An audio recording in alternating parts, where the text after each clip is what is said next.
வணக்கம் ஃப்ரெண்ட்ஸ். இது பார்த்தீங்கன்னா, குளியல் பொடி ரெடி பண்ணுறதுக்காக நாட்டு மருந்து கடையிலேருந்து இந்த பொருட்கள்லாம் வாங்கிட்டு வந்து வச்சுருக்கேன்.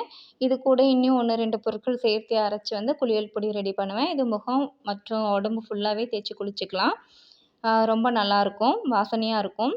இது பார்த்தீங்கன்னா, பூலாங்கிழங்கு. இந்த கிழங்குடைய இன்னொரு பேர் தான் கிச்சிலி கிழங்குன்னு சொல்லுவோம்.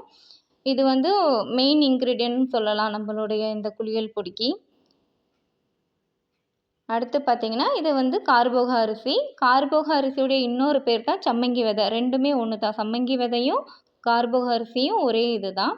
பார்த்தீங்கன்னா, இது ரொம்ப சின்ன சின்னதா இருக்கும். நம்ம கருஞ்சீரகம் மாரி இருக்கும்னு வச்சுக்கங்களேன். அதோட இது கொஞ்சம் பெருசா இருக்கும்.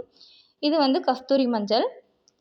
இது வந்து நல்லா இடிச்சுட்டு, ஓரளவுக்கு நம்ம அரைக்கிறதுக்கு குடுக்குற மாரி நம்ம இடிச்சு எடுத்துட்டு போய்க்கணும்.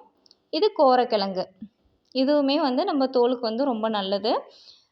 இது வந்து இது எல்லாமே சேர்த்து இது கூட இன்னும் 1, 2 இன்க்ரீடியன்ட்லாம் சேர்த்து அரைப்பேன். இது குழந்தைங்கள்லேருந்து நம்ம பெரியவங்க வரைக்கும் எல்லாருமே யூஸ் பண்ணிக்கலாம். ரொம்ப நல்லாயிருக்கும். சருமத்துக்கு எந்த சைட் எஃபெக்ட்டும் வராது. Thank you.